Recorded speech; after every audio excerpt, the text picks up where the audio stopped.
In the time I've been alive, there have been 3 major predictions of the apocalypse. The first one was Y2K in January of 2000, where people thought that the internet would crash and we would have major technology breakdowns because the computers would not be able to code January 1st, 2000 at midnight, causing this fear of Y2K.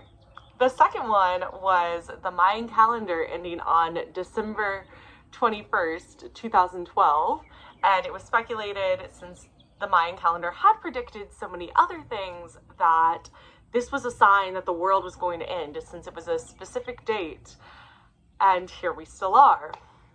The last one I want to talk about is not really a prediction, but more of a brought back that fear in people, was the COVID-19 pandemic of 2020. And this was seen as the start of the end times for some people. Why would a global pandemic make folks feel this way? Well, for starters, people became isolated overnight, with many people's jobs and schools calling for work from home orders very suddenly. Places closed to stop the spread, leading to people being forced to stop their busy lives, and the fear of unknowing when they were going to be able to go back, because originally they were only supposed to be on pause for 2 weeks, and then it snowballed into 2 years of isolation for some. And this allowed time for their fears of the unknown to come forward, and other fears that they had maybe been avoiding. It also unlocked new fears of illness and financial worries for people who found themselves without work for the first time in a long time. The biggest fear, though, was this fear of the unknown. Everything changed so quickly, so we didn't know what was going to happen next. And the news at the time continued to add to this fear because they didn't know what to report. They just could only report on this thing called COVID. It was a very scary time. And when times like these happen, people turn to what they know and what makes sense to them, which led a lot of people looking back to their religions, especially Christianity. While there are many different apocalyptic texts in the Bible, the most well-known to many Americans, especially Christian nationalists, is probably Revelation, without an S. As someone who grew up around evangelical, non-denominational Christians in the early 2000s, the fear of Revelation was alive and well in me. The Left Behind series was very popular amongst my homeschool group, and honestly became more popular going towards 2012. My mother would tell me to make sure that I was looking for signs, because a lot of people would use those books and they would look to see what was happening in the world, to see if they were happening in the books, and then they would go back to Revelations and see if they could find it in Revelations. And the text that I associate most with this time is Revelations 21 through 22, which states, in this section, we're talking about this New Jerusalem coming down from the heavens and God restoring everything after this destruction of the old heaven and the old earth. And we're hearing about these plagues that had happened, and a lot of people like to point to natural disasters when they hit as signs of these plagues, and COVID-19 was definitely one of them. And it creates this fear in the minds of many Christians. But I want to look at why Revelations might have become more popular as the pandemic wore on. Due to the lockdowns, many people didn't leave their homes, leading them to look for new ways to communicate with their loved ones. Many people turned to the internet to find communities of people that they could relate to. The pandemic was such a unique time that people started to bond over this weird, scary thing that we were all going through, and felt comforted by people online who were sharing their same points of view. While the internet community was great, it was also a curse because it opened the door for people to share their ideas and give false hope to people who may not know any better. Many people found accounts that were saying that they had the answers to the fears that people were feeling and that they could be found in the Bible, and try to make sense of COVID, saying that the pandemic had to happen to usher in this New Jerusalem. These accounts catered to people who were Christian and probably conservative, and argued that what was happening in 2020 had to happen so that we could have this New Jerusalem, and used Revelation as their source, pointing to the plagues mentioned in verse 21, and how there was a lot of violence, and pointed to the rising Black Lives Matter movement as points to prove the second coming. Since many people were experiencing this in a bubble and did not have a support system that they could share their fears with, a lot of people ended up believing that these were the answers because someone was answering their fears, and they found comfort in these communities. There were also people in these groups that were telling them that they were experts, so why should they doubt these experts that are sharing their thoughts on this work?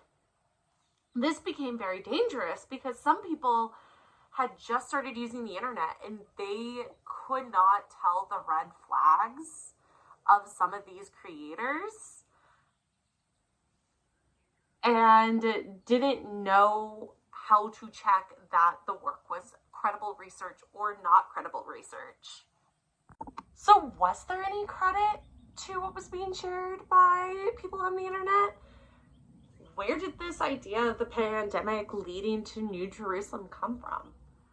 If you read Revelations 21, it does mention the 7 plagues, and you could put an argument on that COVID is one of the 7 plagues, but we cannot put our modern understanding onto apocalyptic texts. A lot of apocalyptic texts that we find in the Bible were written during the fall of the Second Temple in 70 CE, when a lot of people felt like their world was ending, because their world was ending in waves. The writer wanted to share what they wanted to see God do to the people who hurt them and save them just as God had done in the past. And what was one of the ways that God saved his people in the Old Testament? In Exodus, he released plagues against the people who were enslaved, being his people, and delivered them. So the question becomes, God did this in the past, why can't he do it again now? So we could interpret COVID as being a plague, since we have seen in the Bible the use of illnesses be used as plagues. But also, we're only looking at one way that this text can be interpreted. This interpretation adds to people's fears and preaches a message that you have to get right now because New Jerusalem's coming and you don't want to be among the sinners when God comes. You want to go to New Jerusalem and live in this beautiful new world. They also continued the message of looking for signs in the end times to prove this interpretation and looking for more plagues, adding to this fear. So are there interpretations of this text that don't point to the world ending right now? In 2023, the Wisdom Commentary was released, and this discusses how there are underlining tones of classism and sexism in Revelations 21, and it doesn't point to that these are signs that our modern world is ending. It explains that New Jerusalem isn't a place, but a symbol of what Rome wants to become after the war, leaving the urban sprawl of Babylon behind, creating a statement that feels classist because Rome is leaving behind the poorest population. Babylon is also compared to the whore mentioned earlier in Revelation, adding to this idea that women of the Bible are less than. This understanding shows how in modern day people can use this text to explain how God's only going to save their chosen people if they meet his standards. Fear of the end times is really nothing new. In fact, there have been many popular Christian book series and secular book series that have played on this idea, but it was definitely magnetized due to the COVID-19 pandemic of 2020 to 2021. This fear was also preyed on by people being alone and looking for some form of comfort online and finding works of people that they thought were giving them the correct answer that they were looking for and they could understand. Well, I don't personally believe that COVID was one of these plagues that's going to end the world. I do understand how this fear came to be, especially when you're reading without historical context. When reading the Bible, we have to be careful about putting our modern understanding onto the texts of the past, as they do not have the same understanding of apocalyptic texts that we do. A better understanding of these texts is that they were written during a specific time about a specific event that they were wanting God to free them from. Are there apocalyptic texts about today? Probably, but they're not going to be written in the Bible. They're going to be written in our modern day society based off of what we are living through now, not what was written in the past. Thank you for watching this video. This was done for my New Testament 501 class final. I will be putting all the resources that I used down below if you are interested in looking at this, or if you're my professor and you are just checking to make sure that I did research for this final. Thanks for watching, and I hope this was good.